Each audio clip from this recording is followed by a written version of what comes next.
Comience su día con el devocional gratuito En Contacto. Suscríbase hoy mismo.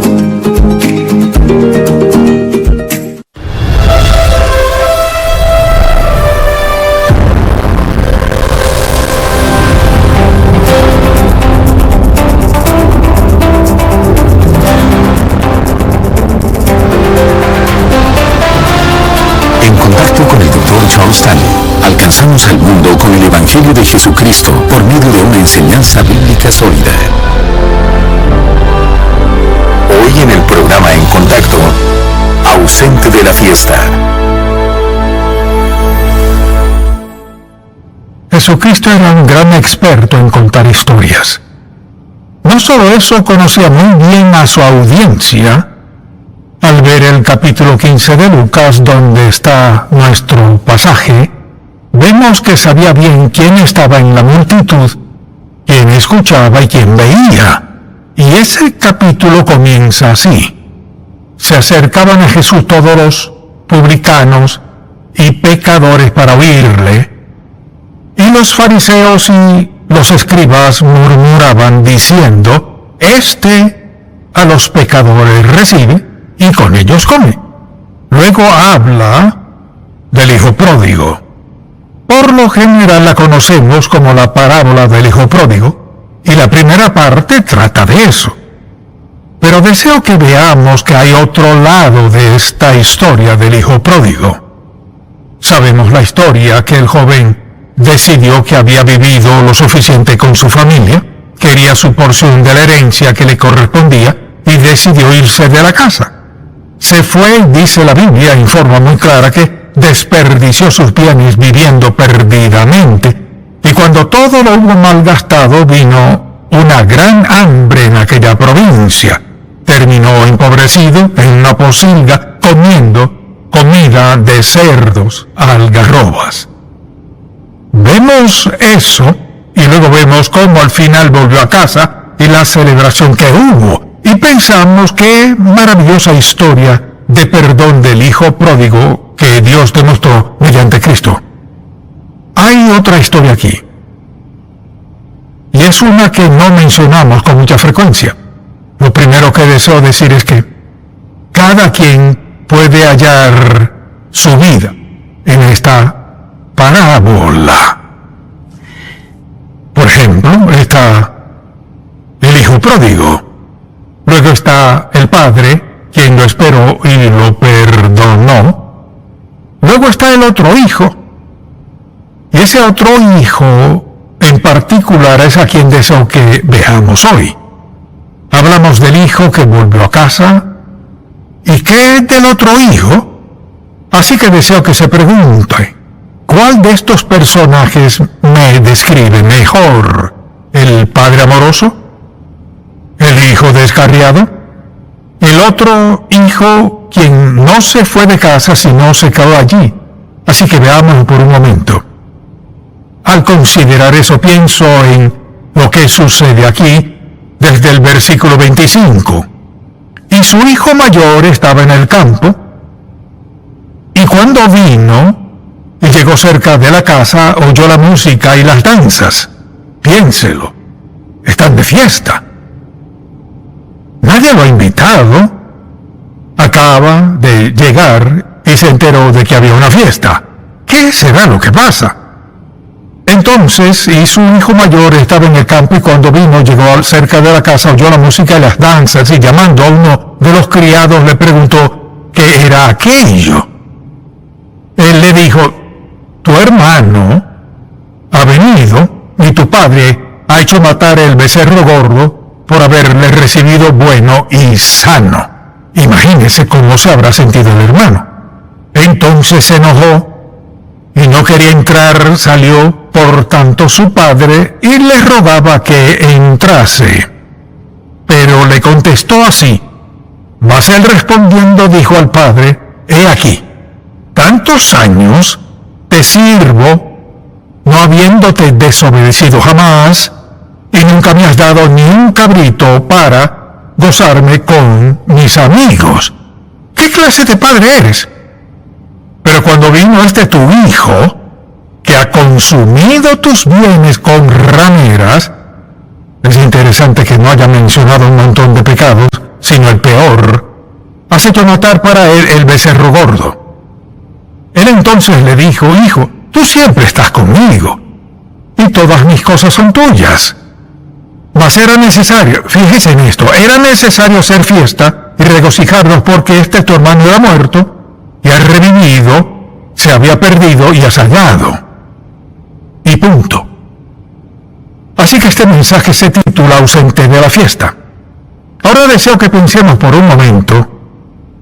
Pensemos en lo que pasaba en el corazón de este hombre, en su vida, en su mente. Cuando llega a casa, se sintió como relegado, ignorado. Pues si mi hermano es tan importante, ¿por qué no me lo dijeron? Y deseo que veamos esto. Es fácil criticar a otras personas que viven en pecado sin autoevaluarnos. Eso es muy fácil. Y todos lo hemos hecho. Hemos visto el pecado de los demás y hemos pensado qué horror, sin nunca detenernos a pensar en el por qué ni cómo me comparo a eso. Las siguientes palabras que le daré describen a este hijo mayor. En primer lugar, en el versículo 28 dice que estaba enojado. Como es natural, estaba enojado. Se sintió relegado. Nadie le habló de la fiesta porque su padre dijo: tenemos que celebrar. Estaba enojado. Segundo, estaba celoso. Veamos en el versículo 29. Mas él respondiendo dijo al padre: he aquí, tantos años te sirvo, no habiéndote desobedecido jamás, y nunca me has dado ni un cabrito para gozarme con mis amigos. Muy celoso. En tercer lugar, estaba muy amargado. Escuche esto. Pero cuando vino tu hijo, que ha consumido tus bienes con rameras, has hecho matar para él el becerro gordo. Resentimiento, del versículo 29. Mas él respondiendo dijo al padre: he aquí, tantos años te sirvo, muy resentido por el hecho de que había sido fiel en la casa, hizo su trabajo sin reconocimiento alguno. Verso 29, rechazo. Por tantos años te serví, no hiciste esto por mí. Se sintió rechazado y como resultado rechazó a su padre. Cada uno de estos, los versículos están aquí: enojo, celos, amargura, resentimiento, rechazo y rencor. Esto es lo que has hecho. Ahora mírame. Se mostró muy rencoroso en el versículo 30. Pero cuando vino tu hijo, que ha consumido tus bienes con rameras, has hecho matar para él el becerro gordo. Muy irrespetuoso. Veamos el verso 30. Pero cuando vino tu hijo, que ha consumido tus bienes, note lo mucho que enfatiza estas palabras: tu hijo. Versículo 29, muy recriminador. He aquí, esto es lo que ha hecho. Nunca me has dado eso. También muy santurrón. He estado contigo todos estos años, he hecho todo lo que me has pedido. Luego en el versículo 30 vemos su lenguaje cáustico, mordaz e hiriente. Pero cuando vino tu hijo, no mi hermano, cuando vino tu hijo que ha consumido tus bienes con rameras, has hecho matar para él el becerro gordo. Ahora, al ver sus acusaciones, podemos entender por qué se sintió así. A veces tendemos a ser críticos de otras personas que han pecado contra Dios de alguna manera terrible, horrible, a veces atroz, y a menudo no nos detenemos a pensar: ¿y yo qué? Así que deseo que veamos algunas lecciones aquí. Y el Señor les decía a estos fariseos y saduceos: ¿cumplen la ley? Es muy evidente que ustedes cumplen la ley, pero ¿qué de su actitud? Así que Hay dos posilgas en esta parábola. Una está en una provincia apartada y la otra está en casa. Este joven estaba en una posilga en casa. Nunca se fue, pero vea su carácter. Enojo, celos, amargura, resentimiento, rechazo, rencor, irrespeto, recriminación, santurronería, mordacidad. Tu hijo, e hiciste esto por él. Nunca lo hiciste por mí.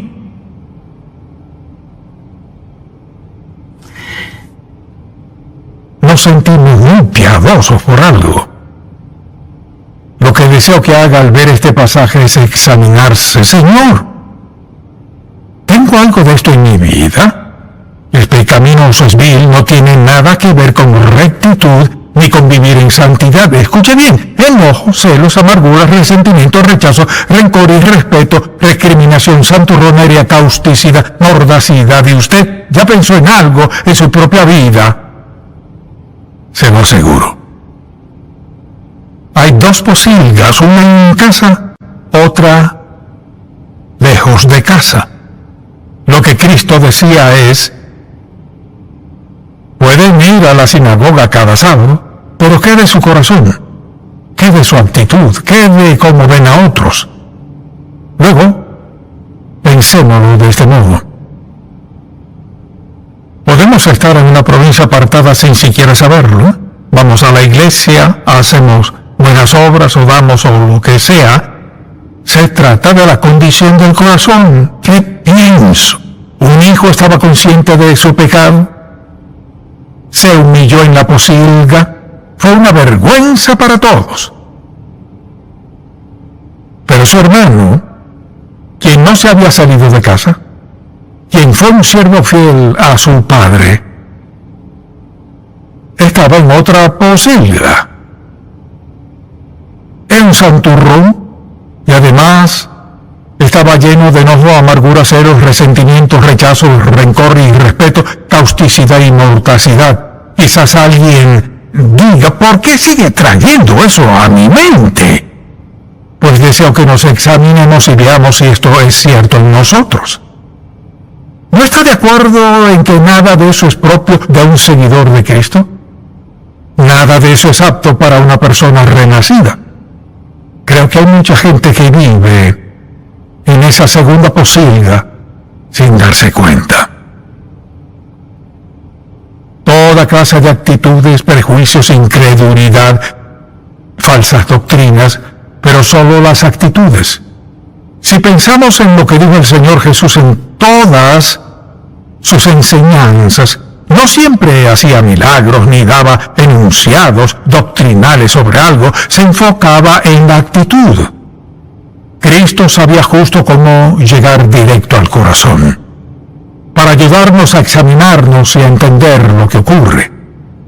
Así que uno de los hijos estaba tan desesperado que se alimentaba con las algarrobas que caían del árbol de donde comían los cerdos, y tenía que pelearse con los cerdos por las algarrobas. El otro podía sentarse con su gran banquete en lo físico, pero en lo emocional tenía el veneno del rencor en su corazón. Porque quizás estaba en casa, pero no había unión entre él y su padre. Tal vez hacía todo lo que el padre le decía que hiciera. Pero ¿qué de lo que sentía? Enojo, celos, amargura, resentimiento, rechazo, rencor, irrespeto, recriminación, santurronería, una actitud cáustica, mordaz e hiriente. Actitud. Así que la senda de la libertad, de la posilga de la vida comienza ¿con qué? Un arrepentimiento y entrega a la voluntad del Padre.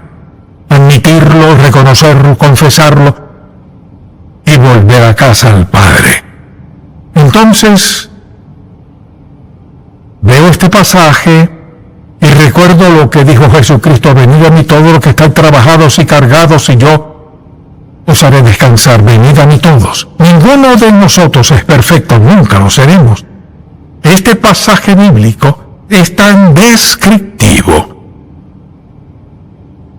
de quienes están afuera y nos critican, por nuestros errores y fracasos, de quienes prueban y arruinan su vida y tienen que volver a casa destruidos emocionalmente, y de los que son santurrones, llenos de celos, ira, críticas, prejuicios, de todo.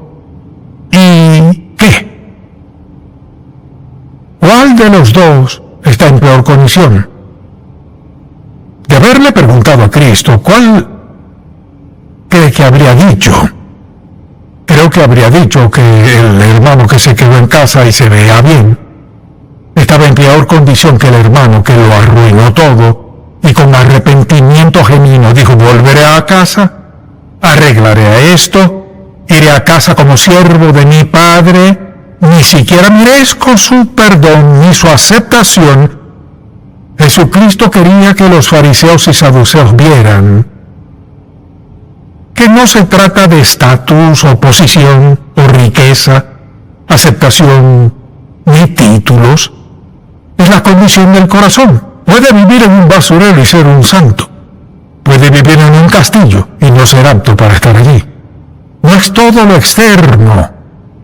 Todos nosotros, en algún momento de nuestra vida, en lo que sea, todos hemos pecado contra Dios.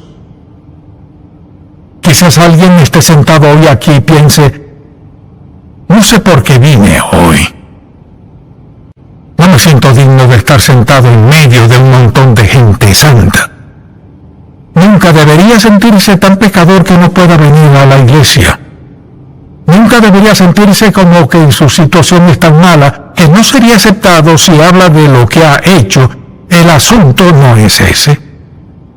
Cristo nunca rechazó a un pecador contrito y sincero.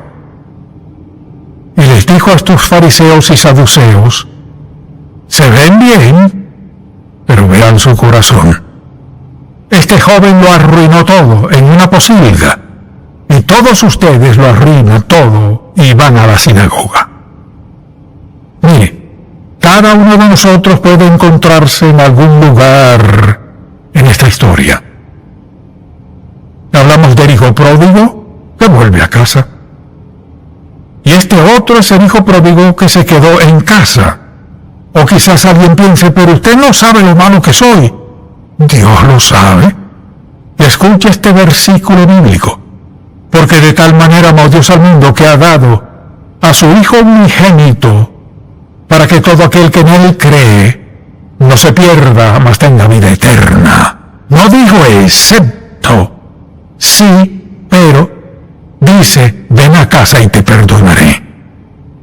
Y desea invitarle a que le pida a Cristo que perdone su pecado. No importa cuán lejos quiere estar, si quiere estar desvalido y sin esperanza, nunca está sin esperanza mientras Dios esté, y Él siempre está, no está sin esperanza.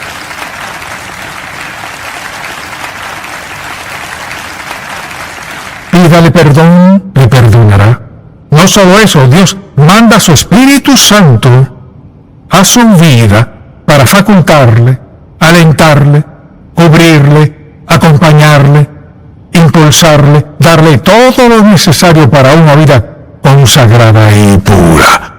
Cualquier hábito que tenga, cualquier medida que haya tomado que le lleva por el rumbo equivocado hoy, puede dar la vuelta al pedirle perdón a Dios, rendirle su vida y pedirle que le dirija a amigos, a la iglesia correcta, a escuchar el Evangelio de Cristo y a crecer en su vida cristiana. No tiene que quedarse en la pocilga, no tiene que estar allí.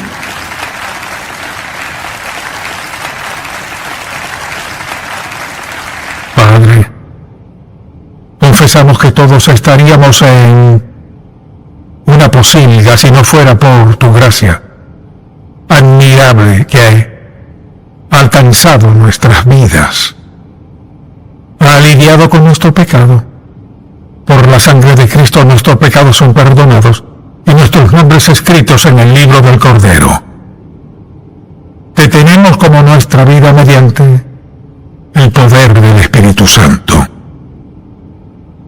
Padre, te pido que hoy nos hables a cada uno de nosotros y que seamos sinceros para contestar la pregunta. ¿Estoy en una posilga fuera de tu voluntad? Y es muy evidente que estoy fuera de tu voluntad. ¿O estoy en una posilga un tanto escondida y nadie lo sabe lo que estoy pasando? Te pido que hables a nuestros corazones, Padre. Te pido por alguien hoy aquí que ha estado escuchando o viendo y en su corazón sabe dónde está en su vida espiritual y emocional, que esté dispuesto a confesarte su pecado y reconozca que has dado gracia mediante la cruz para perdonarnos cualquier pecado y todo pecado para siempre. Dijiste, si confesamos nuestros pecados, o sea, estar de acuerdo contigo sobre ellos, eres fiel y justo, o sea, siempre podemos contar con lo que harás para perdonar nuestros pecados. No solo eso, nos limpias y limpiarnos de toda maldad, de todo pecado, y nos das un nuevo comienzo. Quizás más nadie sepa dónde estamos en las posilgas, pero tú lo sabes, Señor. Como amaste a estos dos hermanos por igual, te pedimos que donde sea que estemos, en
till the day I die.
Straight ahead.